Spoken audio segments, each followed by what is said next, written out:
नमस्कार दोस्तों, मैं हूं आपके साथ चंदन सिंह और आज हम बात करेंगे अमेरिका के राष्ट्रपति डोनाल्ड ट्रंप के उस फैसले की जिसकी चर्चा पूरी दुनिया में हो रही है। डोनाल्ड ट्रंप ने 12 देशों के नागरिकों के अमेरिका आने पर प्रतिबंध लगा दिया है और 7 और ऐसे देश हैं जिनके अमेरिका आने को लेकर के आंशिक प्रतिबंध लगाए गए हैं। जो 12 देश हैं उसमें अधिकतर मुस्लिम देश हैं और ऐसे में इन इस्लामिक देशों के लोगों को वहां आने पर अब पूरी तरह से प्रतिबंध लगा दिया गया है। इनमें ईरान और अफगानिस्तान के साथ यमन, सोमालिया, लीबिया जैसे इस्लामिक देश शामिल हैं। इसमें कुछ गैर इस्लामिक देश भी शामिल हैं, जैसे कि इसमें म्यांमार का नाम शामिल है, चाड का नाम शामिल है। लेकिन इस लिस्ट के सामने आने के बाद सोशल मीडिया पर और अमेरिका में खुद भी यह चर्चा शुरू हो गई है कि पाकिस्तान का नाम इसमें शामिल क्यों नहीं है। सबसे पहले हम आपको यह बताते हैं कि आखिरकार डोनाल्ड ट्रंप की ओर से यह जो लिस्ट जारी की गई है 12 देशों के नागरिकों पर जो यह बैन लगाया गया है, इसके पीछे वजह क्या बताई गई है और इसी वजह के पीछे छुपा हुआ है वो सवाल कि आखिरकार पाकिस्तान इस लिस्ट में क्यों नहीं है। दरअसल अमेरिका की ओर से यह कहा गया है कि स्क्रीनिंग और वेटिंग जो कि अमेरिका में आने के लिए जरूरी होती है, यानी कि जांच किया जाना और पुनरीक्षण किया जाना, यह इन देशों के नागरिकों के लिए संभव नहीं है क्योंकि वहां पर ऐसी सरकारें हैं जो कि अमेरिका के लिए फ्रेंडली नहीं हैं और या फिर वहां पर गृह युद्ध जैसे हालात बने हुए हैं, जैसे कि यमन में गृह युद्ध जैसे हालात बने हुए हैं, सूडान में गृह युद्ध चल रहा है, लीबिया में भी हालात ठीक नहीं है। वहीं ईरान को जो इस लिस्ट में डाला गया है वहां माना जा रहा है, अब अमेरिका की ओर से यह माना जाता है कि ईरान में आतंकवाद को बढ़ावा देने वाली सरकार है। अफगानिस्तान की जो तालिबान सरकार है इसको लेकर के भी अमेरिका के लोगों की, अमेरिका की सरकार की यही राय है। लेकिन लोग यह पूछ रहे हैं कि वो पाकिस्तान जहां दुनिया का सबसे बड़ा आतंकवादी, अमेरिका का सबसे बड़ा दुश्मन ओसामा बिन लादेन पकड़ा गया था और मारा गया था, वो इस लिस्ट में क्यों नहीं है। वो पाकिस्तान जो कि आतंकवाद का एक्सपोर्टर है और अभी भी पूरी दुनिया के जो सबसे बड़े आतंकवादी हैं वो पाकिस्तान में ही पाए जाते हैं। चाहे हाफिज सईद की बात की जाए, अब्दुल रऊफ की बात की जाए, तमाम आतंकवादियों का एक्सपोर्टर पाकिस्तान है, सुरक्षित पनाहगाह है। लेकिन फिर भी उसे इस ट्रैवल बैन की लिस्ट में शामिल क्यों नहीं किया गया है, यह अमेरिका के लोग ही सवाल पूछ रहे हैं। और ट्रंप ने इस फैसले का ऐलान करते हुए यह कहा कि कोलोराडो में जिस तरह से इजराइल के जो समर्थक थे उनके ऊपर पेट्रोल बम फेंका गया, यह घटना बहुत ही अलार्मिंग थी और ऐसे में अमेरिका की सुरक्षा के लिए यह बहुत जरूरी कदम था। तो आपको यह बता दें दोस्तों कि पाकिस्तान में हमास के समर्थन में लगातार प्रदर्शन होते हैं, वहां बड़ी संख्या में रैलियां होती हैं और हमास को लेकर के, और जो हमास जो आतंकी संगठन है उसको लेकर के पाकिस्तान में बड़े पैमाने पर समर्थक मौजूद हैं। यही नहीं, अगर पाकिस्तानियों की बात की जाए तो पाकिस्तानी पूरी दुनिया में अपराध में शामिल रहे हैं, अमेरिका में भी अपराध में शामिल रहे हैं। अब पाकिस्तान के ही एक अखबार द डॉन की रिपोर्ट के मुताबिक 23,000 से ज्यादा पाकिस्तानी दुनिया भर की जेलों में बंद हैं और इसमें गंभीर अपराध शामिल हैं। इसमें हत्या और रेप जैसे मामलों के अलावा ड्रग की तस्करी के मामले शामिल रहे हैं और साथ ही साथ दुनिया भर के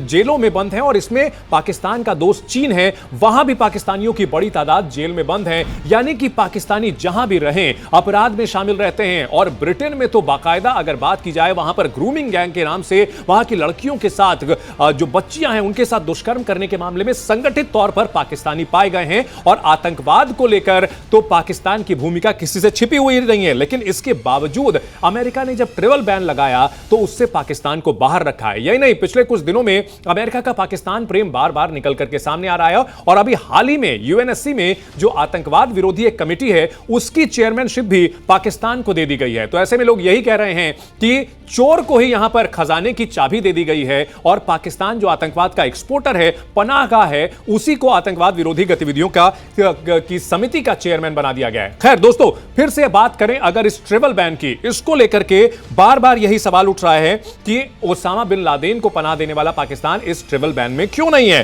तो इसके पीछे वजह यह भी बताई जा रही है, वजह है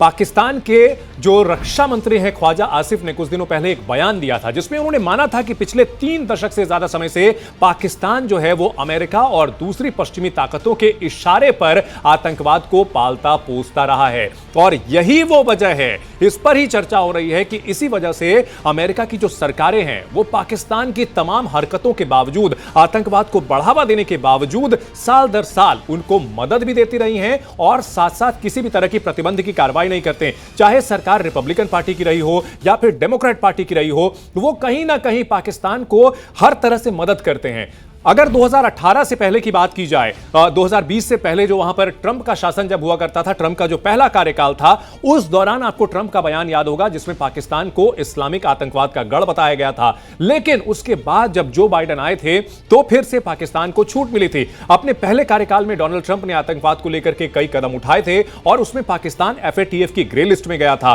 पाकिस्तान में तमाम तरह की जो पाकिस्तान को आर्थिक मदद मिलती थी अमेरिका से, उसको भी रोका गया था। लेकिन जो बाइडेन जब डेमोक्रेट राष्ट्रपति आए थे सत्ता में, तो 2021 में फिर से पाकिस्तान को जो है छूट दी गई थी। तमाम तरह की बातें जो है वहां पर पाकिस्तान को फिर से मदद अमेरिका से मिलनी शुरू हो गई थी। और अफसोस की बात यह है कि डोनाल्ड ट्रंप जब अपने दूसरे कार्यकाल में आए हैं तो वो भी कहीं ना कहीं पाकिस्तान प्रेम में ही नजर आते हैं और पाकिस्तान को न सिर्फ आर्थिक मदद दी जा रही है बल्कि उसको हर मंच पर सपोर्ट भी किया जा रहा है। और ऐसे में दुनिया यही सवाल पूछ रही है कि वो पाकिस्तान जो कि आतंकवाद का सपोर्टर है, पाकिस्तान जो कि आतंकवाद को पालता पोसता है, उसको सपोर्ट क्यों किया जा रहा है? जबकि ये जो ट्रैवल बैन की लिस्ट है इसमें पहला नाम पाकिस्तान का होना चाहिए था। म्यांमार, यमन, क्यूबा जैसे देश तो ठीक हैं, ईरान और लीबिया, अफगानिस्तान जैसे तो ठीक हैं, लेकिन पाकिस्तान का नाम इसमें क्यों शामिल नहीं है? इसको लेकर के लोग ट्रंप प्रशासन पर बार बार सवाल खड़े कर रहे हैं। अगर ट्रंप की बात की जाए तो ट्रंप ने पिछले अपने कार्यकाल में कई कदम उठाए जरूर थे, लेकिन इस बार जब आए हैं तो उनका रुख थोड़ा सा बदला हुआ भी नजर आता है और पाकिस्तान इसका पूरा फायदा उठाता हुआ नजर आ रहा है। पाकिस्तान जो कि चीन के साथ अपनी नजदीकी के लिए जाना जाता है और चीन के लिए उसने अमेरिका को भी एक तरह से पूरा डंप कर दिया था और अमेरिका की बात नहीं मान रहा था, लेकिन पाकिस्तान की सरकार इस बार अब फिर से अमेरिका के सामने कटोरा लेकर के खड़ी है और न सिर्फ उसको IMF से मदद दिलवाने में अमेरिका की भूमिका सामने आई, बल्कि अब जब इस ट्रैवल बैन की लिस्ट में उसको शामिल नहीं किया गया है तो उसको भी लेकर के सवाल उठ रहे हैं। और ये सवाल अमेरिका के अंदर से ही उठाए जा रहे हैं कि जिस आधार पर इन 12 देशों के लोगों को अमेरिका आने से रोका गया है, बैन की लिस्ट में शामिल किया गया है, उस हिसाब से पाकिस्तान का भी इस लिस्ट में होना बनता है। क्योंकि यह भी कहा जा रहा है कि जिस तरह से यहूदियों पर हमले हो रहे हैं, इजरायली दूतावास के 2 लोगों को कत्ल कर दिया गया था अमेरिका में, और साथ साथ फिर जिस तरह से कोलोराडो में पेट्रोल बम से अटैक किया गया था, ऐसी घटनाएं, इन सबको बढ़ावा देने में पाकिस्तानियों का भी अहम रोल रहा है। क्योंकि पाकिस्तान हमास का कट्टर सपोर्टर है और लगातार यहां रैलियां भी होती रही हैं और इस हिसाब से हर तरह से पाकिस्तान इस ट्रैवल बैन की लिस्ट में शामिल होने के लिए क्वालिफाई करता है, लेकिन फिर भी उसे शामिल ना किया जाना यह समझ से परे फैसला है।